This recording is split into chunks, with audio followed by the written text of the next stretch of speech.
We call him our Chief Cuteness Officer. Welcome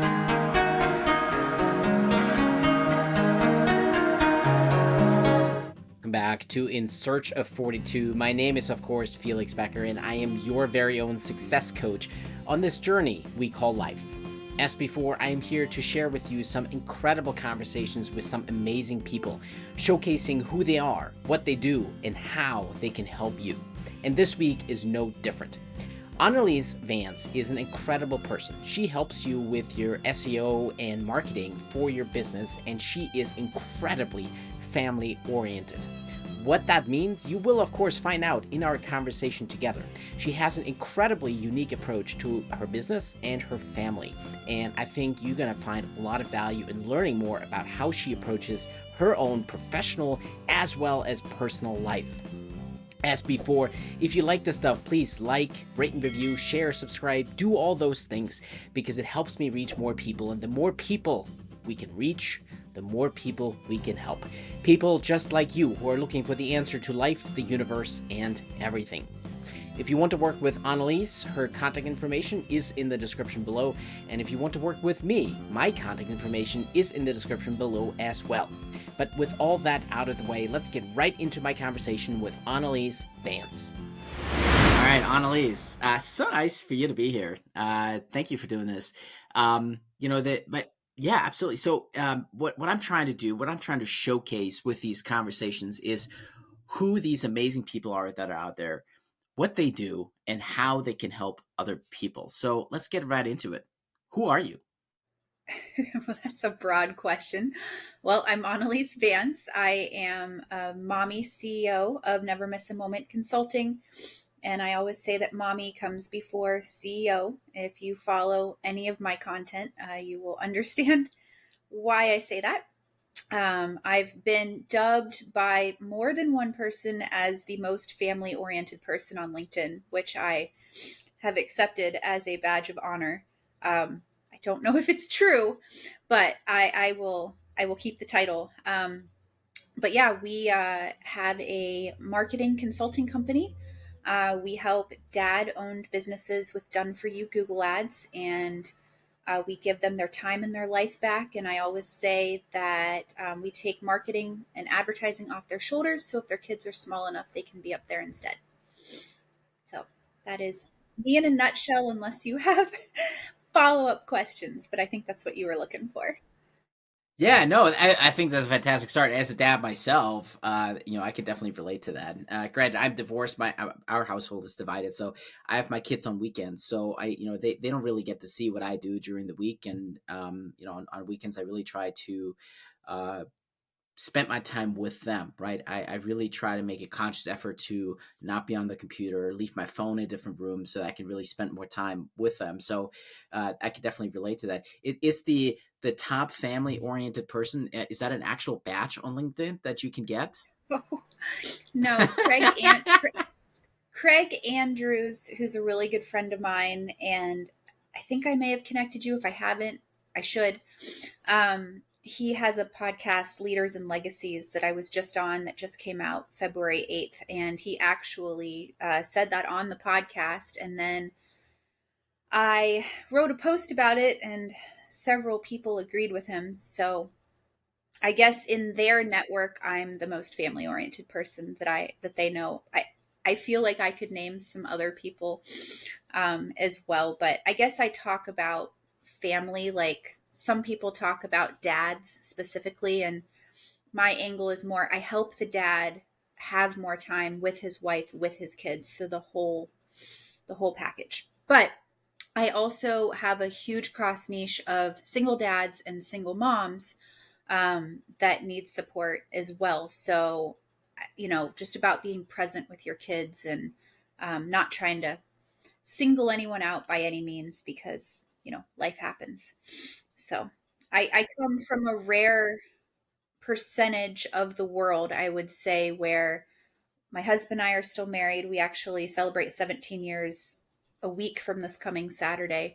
And my parents celebrated 50 last year, and his parents are somewhere in their 40s. So both the grandparents are still married. Their grandparents were still married. We're still married.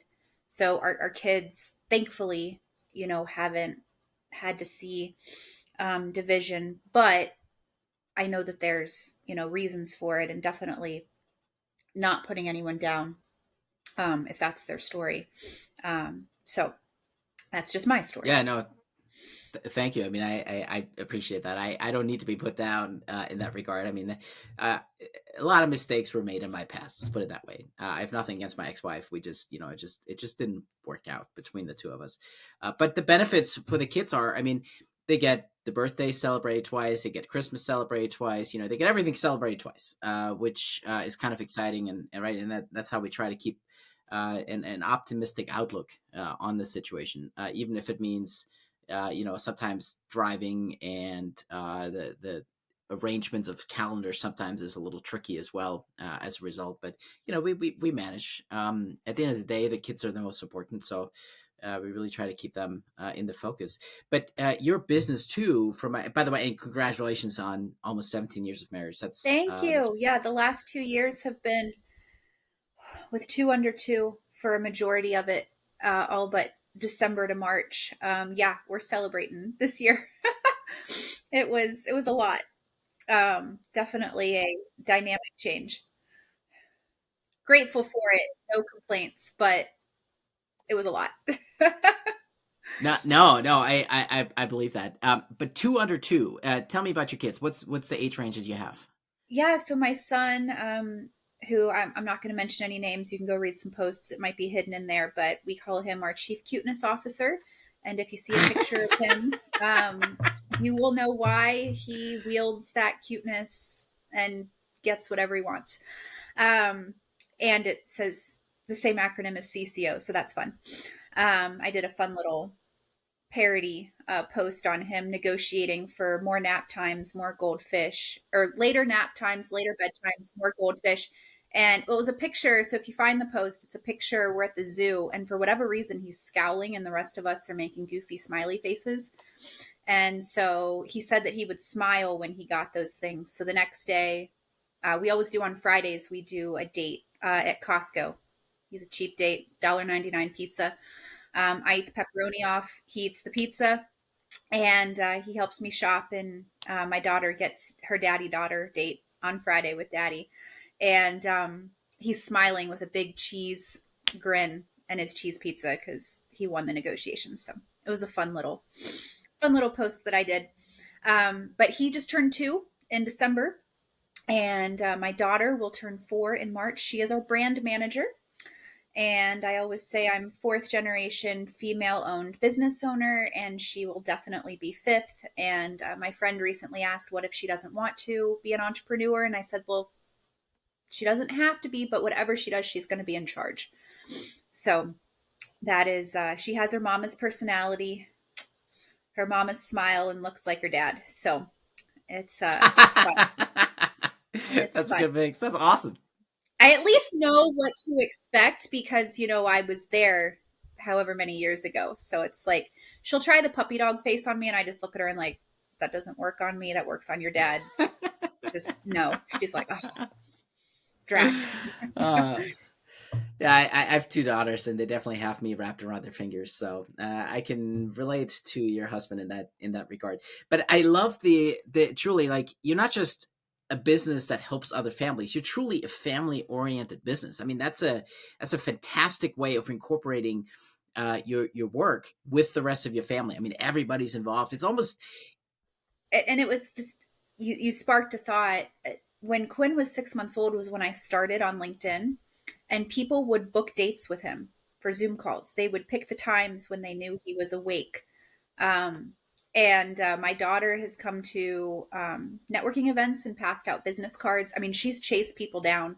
Like, you need a business card. I mean, she's in charge. So it's fun. But yeah, I grew up in a family owned business. Like I said, I mean, it goes 4 generations back, and um, I believe my mom's entrepreneurial spirit and my dad's willingness to support. All the men have played very key support roles. The business would not work without them. So the women ran the business, and the men did like the core of what was in the business, so to speak. And yeah, I mean, I attribute that to my mom raising me with an entrepreneurial spirit. And I at least want her to know that that's an option. My son too. But right now, he's going to be a professional sports player of some sort because he's always running around with a little toy basketball or little toy football or something like that. And my daughter's going to be a professional ballerina. So, I don't know that entrepreneur is in their mind at all right now, but they know. So it was funny when Lily was 2.5. So to back up, she was our COVID baby. She was born March 8th. We left the hospital March 15th after a week in the NICU and entered into supposed Armageddon, where the grocery store, racks were empty. And my husband's like, "You're having frozen pizza." I'm like, "I just had a kid. I don't care. Bring me food." Um, but they were buddies. I mean, he did the 1 and 5 a.m. feedings. He always wanted to change her diapers. Like he said that there were three key moments in his life. One was meeting Jesus, one was meeting me, and the third was meeting his daughter. And he loves his son too. It's just, as a girl dad, like it's just special, right? Um, so at 2.5, we made the decision for our family to take an offsite client. It's what we needed to do to have the business be stable.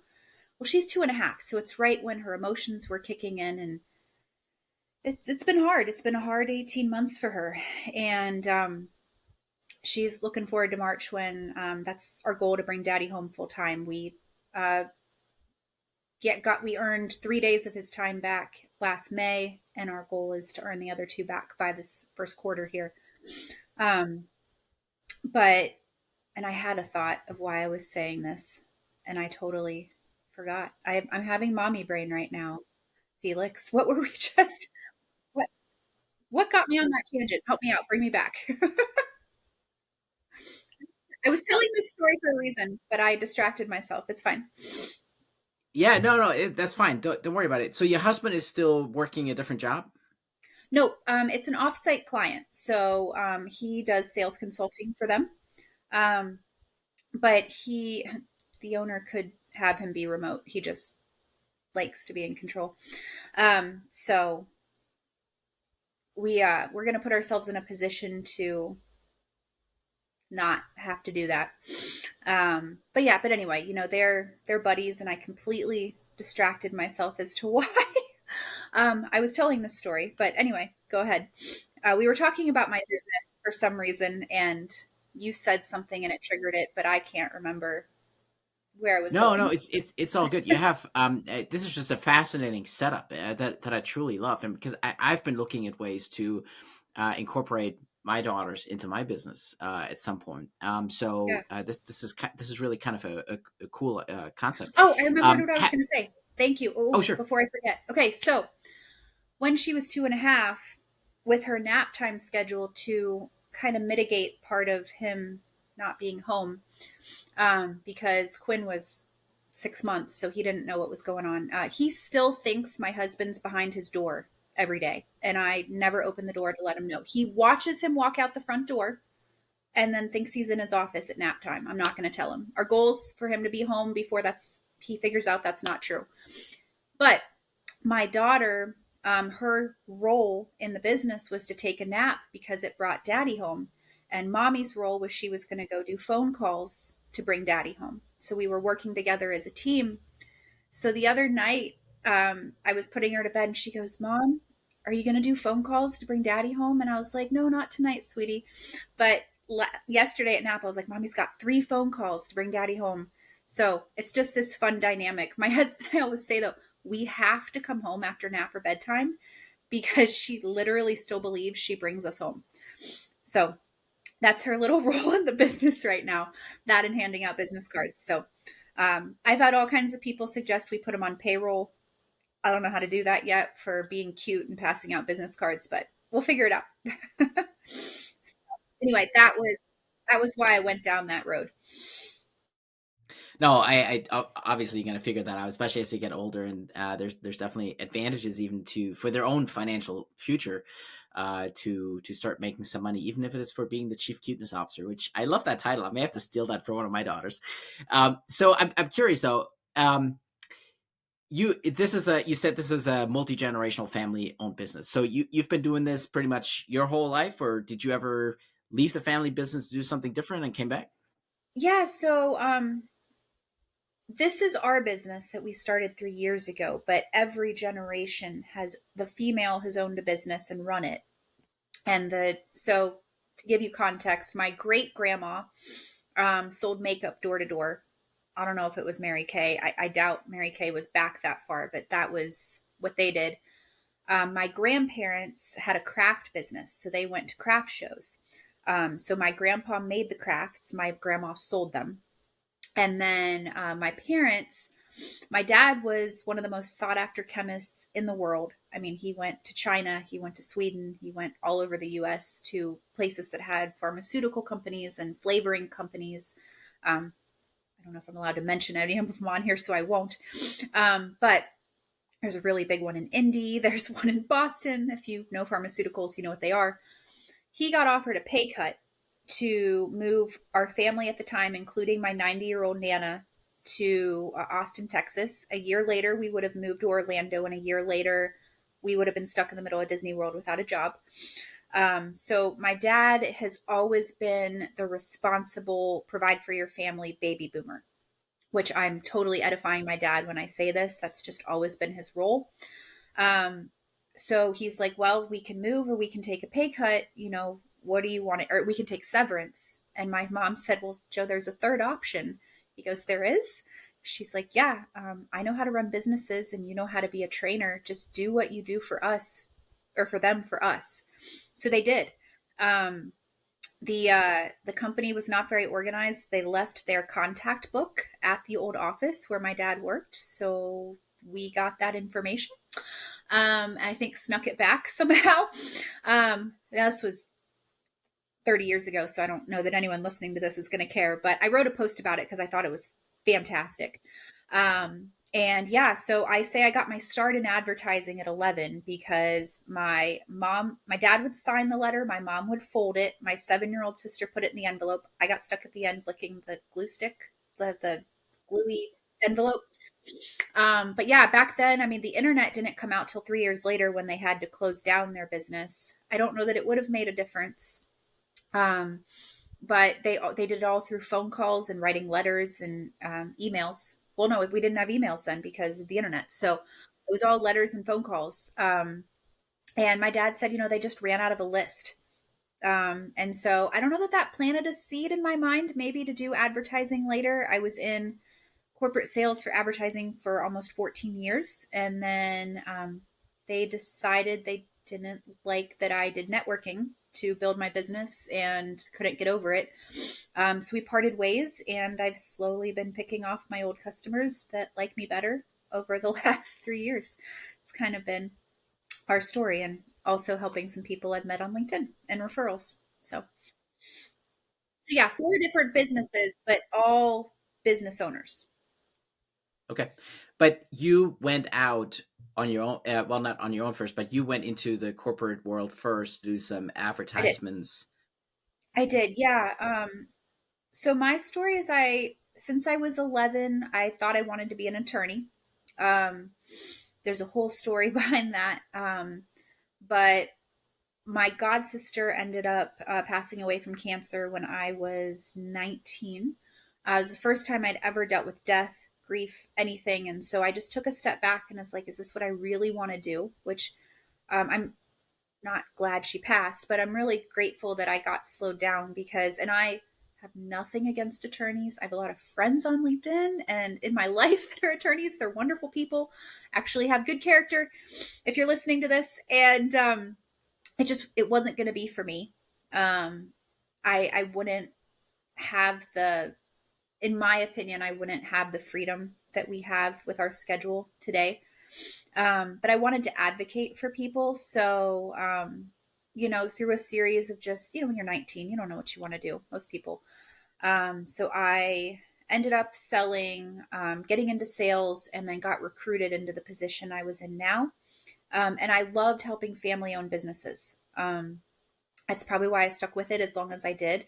I became an extension of these businesses, but I also got started when I was 21. And so I was so naive to what I was providing for these customers pro bono and what it was worth. I was acting as their fractional CMO and getting paid for it handsomely in commissions, but nowhere near what we get paid now. So when I parted ways with my old company, we'll just leave it at that. There's a whole story on it in my featured section in LinkedIn if you want to read the whole story, which I think you've read. But I started getting calls from people of Annelise. It's not the same without you here. How do I get what you used to give me? And people have been paying me to do that. My husband learned Google Ads. He'd kind of been around it for 14 years through osmosis, and he's just really gifted at it, which is awesome because we get to keep that in house. And we don't have to charge people an arm and a leg for that, which most agencies do, not because they're jerks, but just because of the infrastructure of a business. But because we do it in house, we can provide it at a way more reasonable offering. And then I'm also a marketing vendor broker. So I call myself the eHarmony of marketing vendors, and I match up personalities and price points and different things like that. I do project management, build teams, quarterback those, things like that. Yeah, that's really cool. So yeah, let's talk about your business a little bit. So I'm kind of curious now. So you left the corporate world. You have experience in advertisement, and obviously family is important to you. I think that's pretty obvious. So you decide to do this on your own for the freedom, for not dealing with all the corporate fluff that comes with being in an employed setting. Um, and obviously you have people who are reaching out to you, who are wanting your help. So what is it that you do?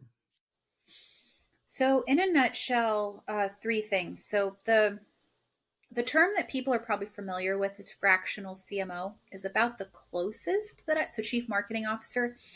It's about the closest I've gotten to being able to describe it. But my business coach has said, you're not just a CMO because you don't just do strategy, you also do the implementation. So I have customers that hand me their budgets for the year and say, go forth, I trust you, do monthly reports for them. We have check-in calls and, they're not uninvolved, but they could be because I'm going to handle, their budgets right. So when I say I take it off of dad's shoulders, I literally take everything off of their shoulders.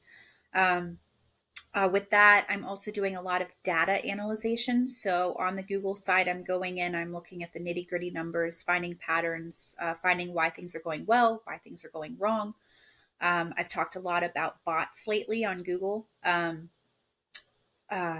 is a big prevalent problem that's happening. So finding strategies to combat that. And then we do have our Google ad division. My husband runs that, and he can do anything from a $300 a month campaign to a national campaign to a multi-location. We do it all. Who we tend to help the most are B2C service-based companies, but if it makes sense to be on Google, we'll figure it out. We've helped some interesting industries that you wouldn't think would be on Google, but it goes really, really well. And then the marketing vendor broker side. So over 17 years, I've met just about every top person in their field and been able to vet them and pick who we thought would be best for our company to be an extension of us. So a really good friend of ours, she does our SEO and we do her pay-per-click. So we exchange there. Another really good friend of mine does our branding and graphic design and content management. We have admin roles, you name it with marketing. But you know what? We also have parenting coaches because I deal with dads.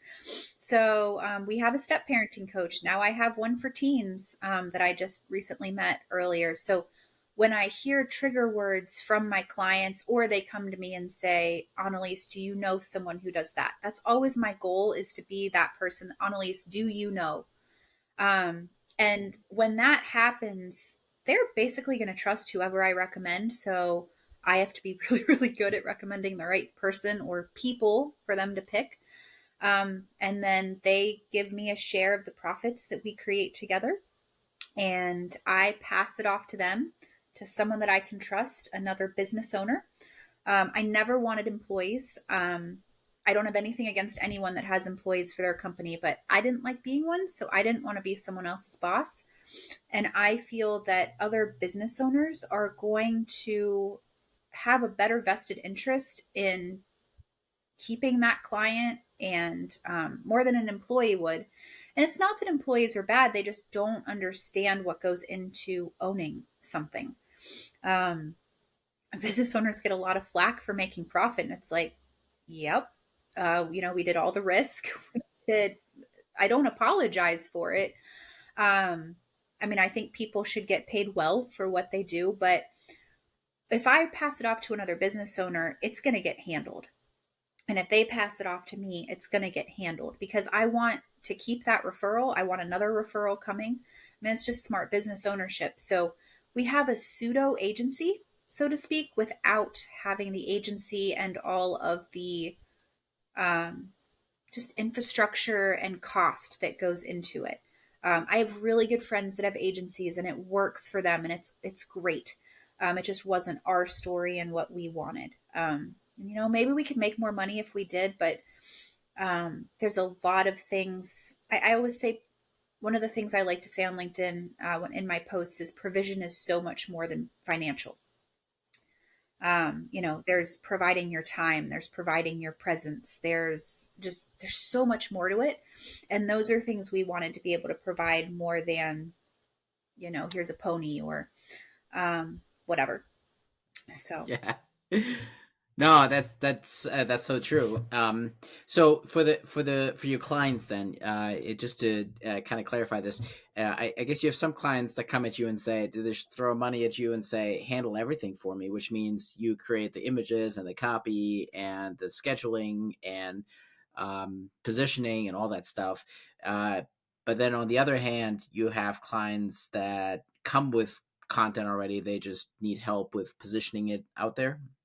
yeah, I mean, anything with marketing or advertising, and I know anything isn't a great word, but literally, um, if I can't do it, I know someone who can. And if I don't know someone who can, I will try to find someone who can to keep that within our business. But I'm helping a really good friend tomorrow just look over his advertising and do an audit in his website. Um, he's just paying me for a small little consultation. It's about what his budget was, but it's what he needs, and he wants me to be the one to help him. I'll take that all day long. Um, but yeah, I have some people who um, I build the team for them. I'm in the background quarterbacking it. They're kind of, for like a project basis. And hopefully there's ongoing stuff that comes from that. But a lot of times there's not. But I've fulfilled what they need. And then I keep probably a smaller percentage than I would have if I did it all myself. But I'm not banging my head against the wall trying to do something that's not in my zone of genius. Because I'm not a graphic designer. I am not a brander. I don't want to do SEO. Those make me want to vomit. Um, Trying to do them myself, honestly. Like, I have no interest. And I'd rather take my cut and go play with my kids, honest to God, and help another family. That's the thing I love about our model is we're helping other family owned businesses when we pass that along. And I know their kids and I know their husbands or their wives and um, their grandkids. We have one client we help, and the money that we bring in for him through what we do helps three generations because he is the meal ticket for three generations still. It's just his story. And so I take that very seriously. My husband sometimes is like, why do you put so much effort into this one account?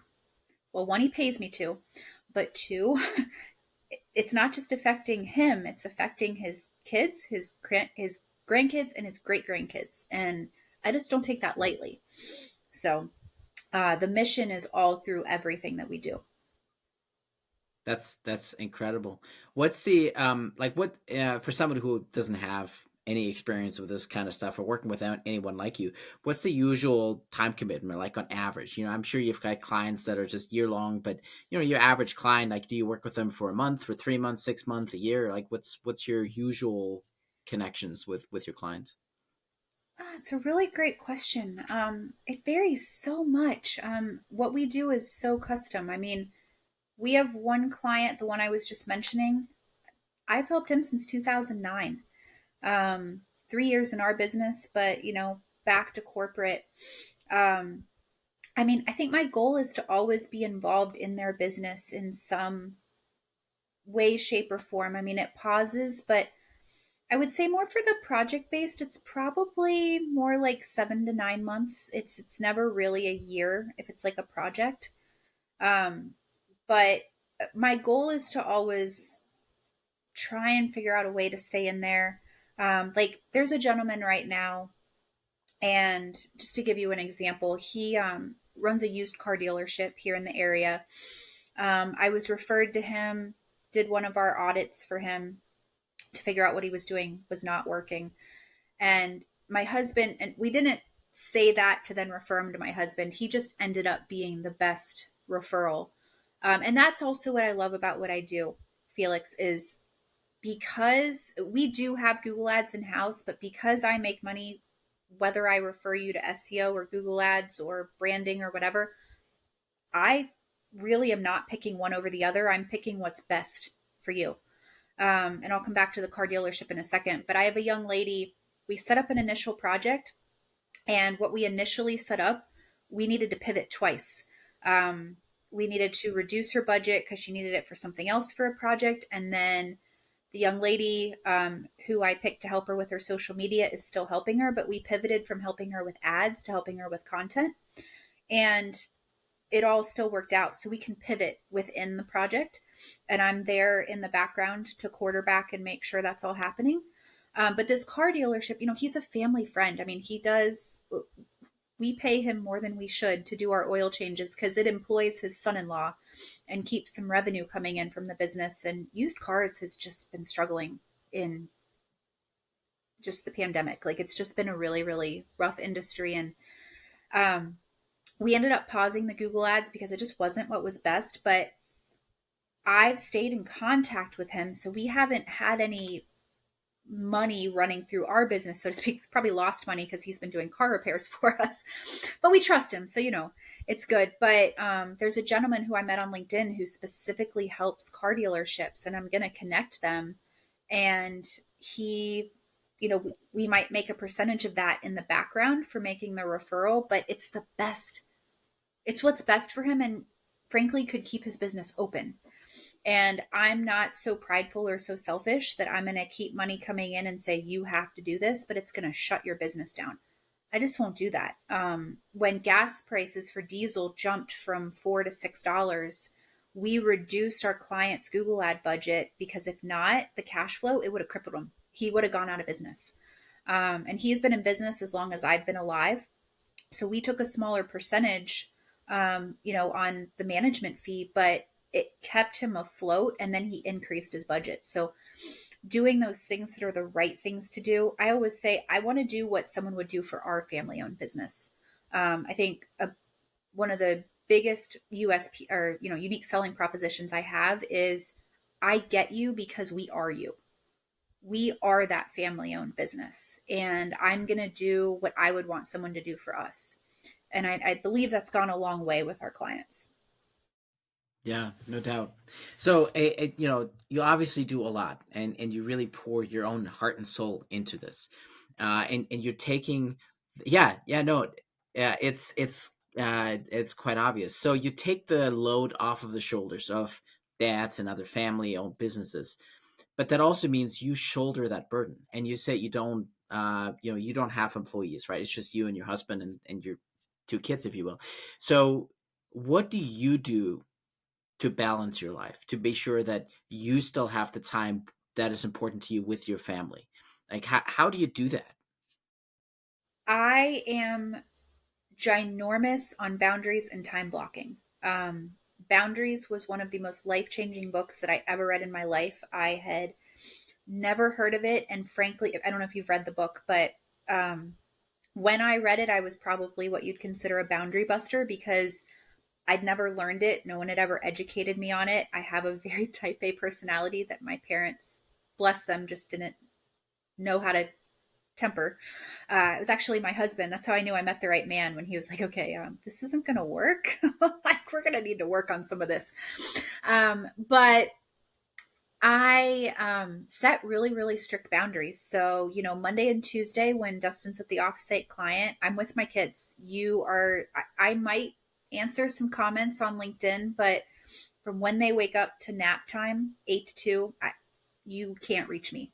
I'll get back to you. I mean, if it's an emergency, like I'm not completely unavailable, but people know like she's with her kids on Monday and Tuesday. We're going to story time. We're going to have a play date.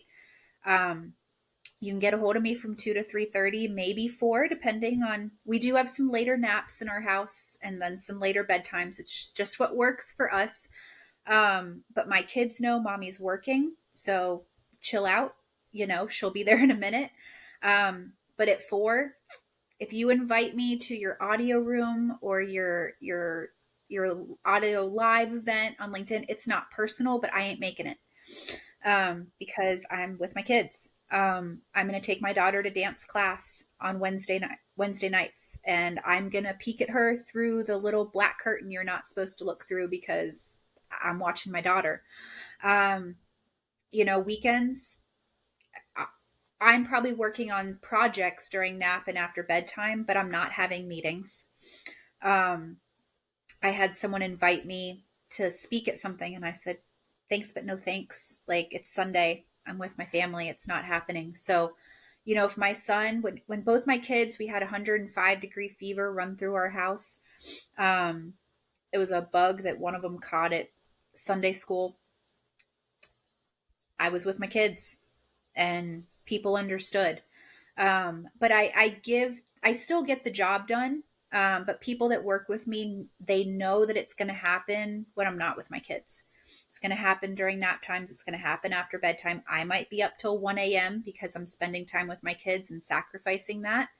I might be sneaking something while my kids are, watching a movie, and answering comments on LinkedIn. Or answering emails. But, if my daughter says, hey, mommy, will you watch me? The phone's going down. They're more important. And people that don't get that, we're just not a good match. And I'm okay with that. I have Human Jungle Gym on my headline on LinkedIn.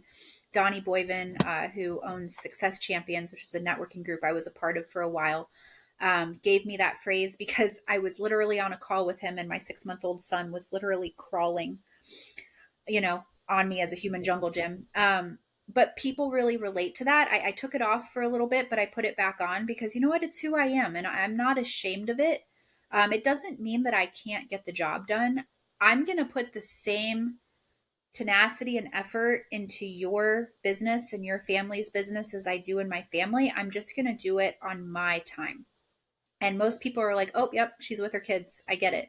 But when I'm available, I'm available. I'm just very present wherever I'm at.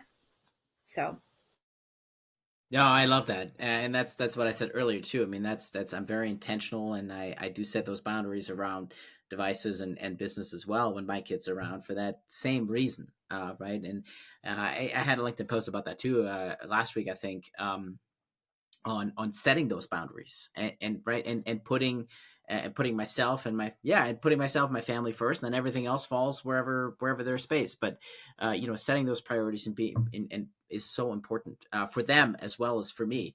But speaking of LinkedIn, speaking of networking, obviously you too like to be a connector. So I wrote this networking book a couple months ago now, and I want to ask you some questions out of that to get different feel for who Annelise is. So the first question is quite simply, what's a place you haven't been to yet but really want to visit? Canada, because my mom was born there and I've never been.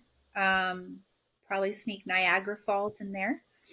Um, and yeah, she I've met all kinds of awesome people. Actually, one of our clients is a public speaking coach. So hello if you're listening. I'm not naming names because I'll feel bad if I leave someone out. But and the gentleman I'm helping tomorrow, he's actually from Canada as well. So we have a Canadian business that's starting. But I also want to go to New Zealand, and I want to do a tour of where they filmed Lord of the Rings. That has always been on my bucket list. That's awesome. That's so cool. I don't think anybody has mentioned Canada before, or New Zealand for that matter. But definitely very interesting. I've been to Canada. I haven't been to New Zealand yet, but that's awesome. I love that. So with all those worldly travels, I guess the follow up question has to be: do you prefer to take a cold shower on a hot day or a hot bath on a cold day? Oh Lord. How hot? I don't know. How hot's the hot day? Hot enough that you would take a cold shower. I'd probably say the hot bath on a cold day. Um, I'd be willing to do the cold shower on a hot day if it was hot enough. But something I actually inherited from my nana um, is I like really hot things hot and really cold things cold. I really don't like if it's an iced coffee, I want it iced, but I don't want, yeah, I want it to be cold. And if it's hot, my husband knows serve me last and microwave it because there should be steam coming off of the plate. My nana literally would ask she to so I love my parents dearly, but they're both introverted. And so I always kind of wondered where I came from. And my nana, she was an actress and she was one of the most well rounded people that you would ever meet in your life. So you wouldn't know how type A she was because, her role was nana, right? Like she didn't have to be type A. It just wasn't her role. She actually lived with us from when I was 2. So when she was 103, no, wait. Yeah, she was 103. She fell and broke her hip. And she was in a rehabilitation center. The tenacious woman learned how to re-walk at 103. That's my nana. Like, and that's where I come from. But she would yell, not yell, but like, old lady style, like at the nursing home, like, my eggs aren't hot. And I'm like, this is where I came from. I'm home. Like, this is why. Cause I always wondered, like, why is this true about me? Like my neighbor best friend, she got me this cup because it keeps my coffee hot. Because one thing I can't stand is if it's in a mug and I come back to it and it's not, ugh, can't stand it. I mean, I'm also a believer and believe in not being lukewarm. That's a whole nother topic, but like temperature wise. So yeah, I've been known to have some pretty scalding hot baths and warm up that way or hot showers. So great question. All right, fantastic. Well, the other question that I want to ask, this is the weirdest question I've ever asked, but it's also my favorite as a result. You mentioned the human jungle gym, so let's bring some animals into the mix. Would you rather have a cat that barks or a dog that meows? Dog that meows. I'm not a cat person. And it'd be so weird to me to have a cat that barked because cats are whiny to me. So it'd be like a whiny bark, and it'd be weird enough that the cat was barking. But yeah, I'm a dog person. So, That's easy enough. All right.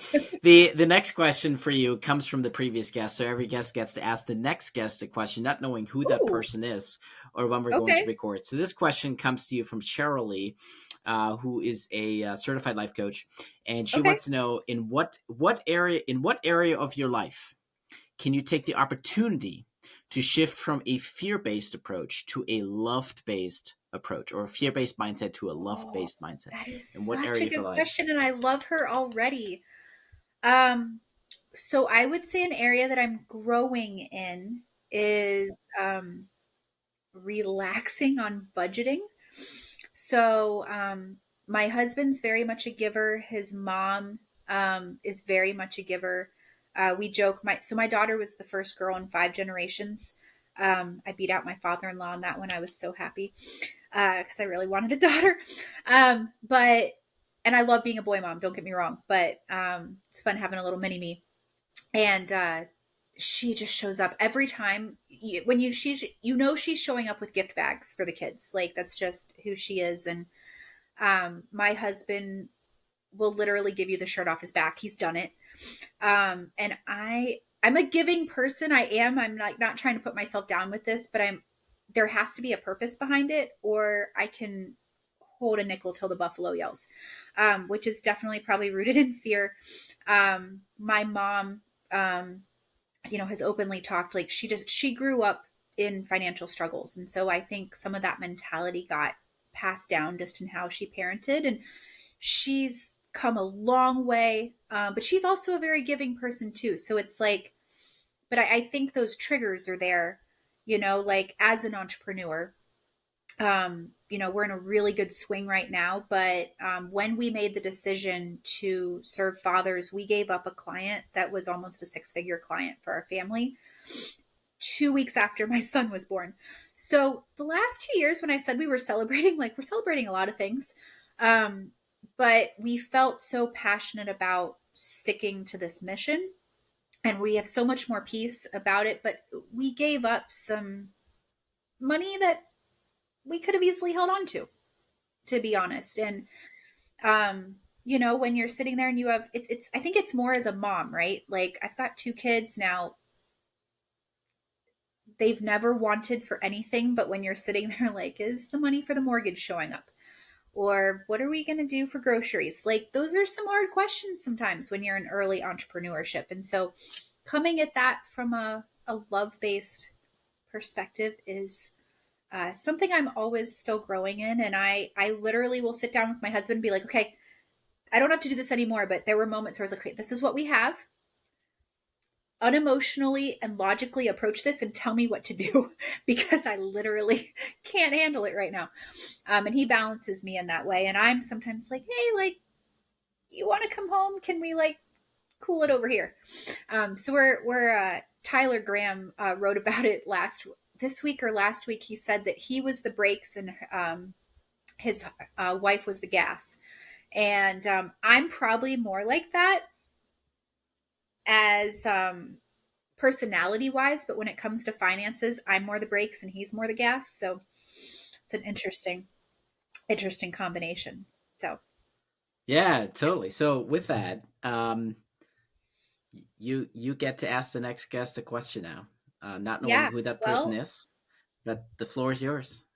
and I don't know if they're going to be married or not or whatever. But I think everyone, I don't know, Felix, maybe you could, before I ask my question, maybe you can answer this first. Like, even though you and your wife are, co-parenting in a different way, um, we'll put it that way. Like, do you still have like that guy friend or like that counterpart that, you know, completes you and like one of you, like the kind of yin yang type of relationship?